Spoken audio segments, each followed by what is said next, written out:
name is Crysta LeFevre, and this is my co-host, Marie Ramirez. Tonight we are wrapping up our segment, 50 States in 50 Nights, with the enchanted state of New Mexico. Crysta, can you start us off with some background information on the state? Of course. Mexico currently has one of the lowest employment rates in the United States, with 6.4%. Under Republican Governor Susan Martinez, New Mexico has greatly improved in the last 2 years. Yet most people in the state want Obama to have 4 more years to create a legacy. A big contribution to the lead Obama has sustained in the polls is the high Hispanic population who consistently leans Democratic. The state does have an interesting dynamic with the Libertarian candidate, former Governor of New Mexico, Gary Johnson, stealing votes from both Mitt Romney and President Obama.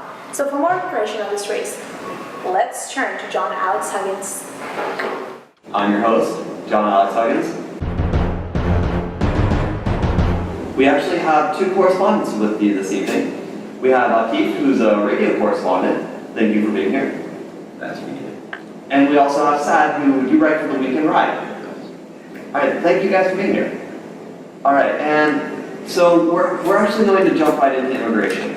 This has been a huge issue for a while, and actually a lot of people have been talking about this DADC, Deferred Action for Childhood Arrivals. And Atif, can you talk about that for a little bit? Yes, the DACA policy by Obama helps undocumented immigrants to stay longer and giving them time to either continue with their education or apply for a temporary job.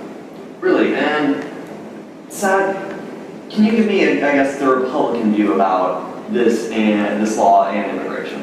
Well, basically the Republican view of immigration is that any illegal immigrant should face the full prosecution of the law. However, in more modern days, the Governor Martinez has tried to take a more bipartisan approach to the situation.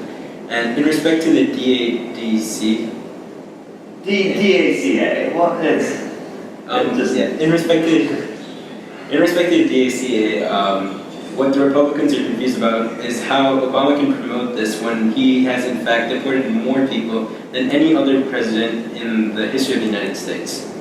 I believe that Obama was basically pressured into this. The majority Republican Congress made him do it, and they want more people deported, so it was not all his fault. Really?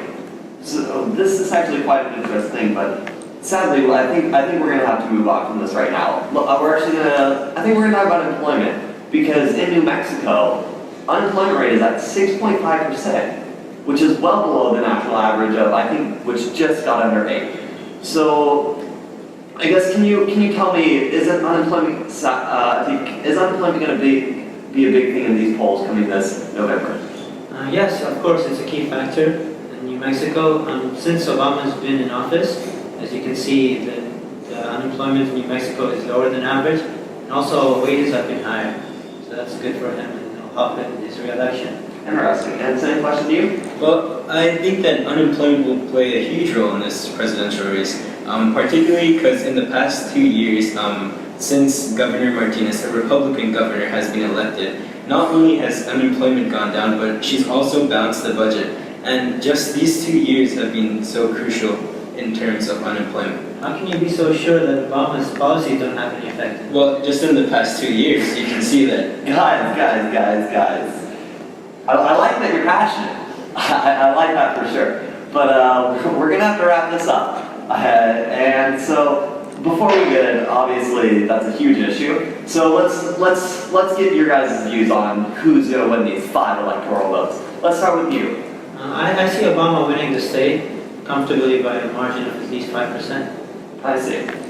And even if you take into account the Libertarian candidate, Gary Johnson, who is from New Mexico, I think that the Republicans do have a strong case and will win the New Mexico presidential pick. It's a pretty bold statement, especially with polls, but I'm gonna come out back and see you guys. I can't wait for you guys to come back and talk to me. So thank you. Thank you, John, for that report. Yes, thank you. And looking at the polls here at the report, we decided that Obama will take the state by about 4% of the vote. I'm Marie Ramirez. And I'm Crysta LeFevre, and thank you for watching the only real true news station.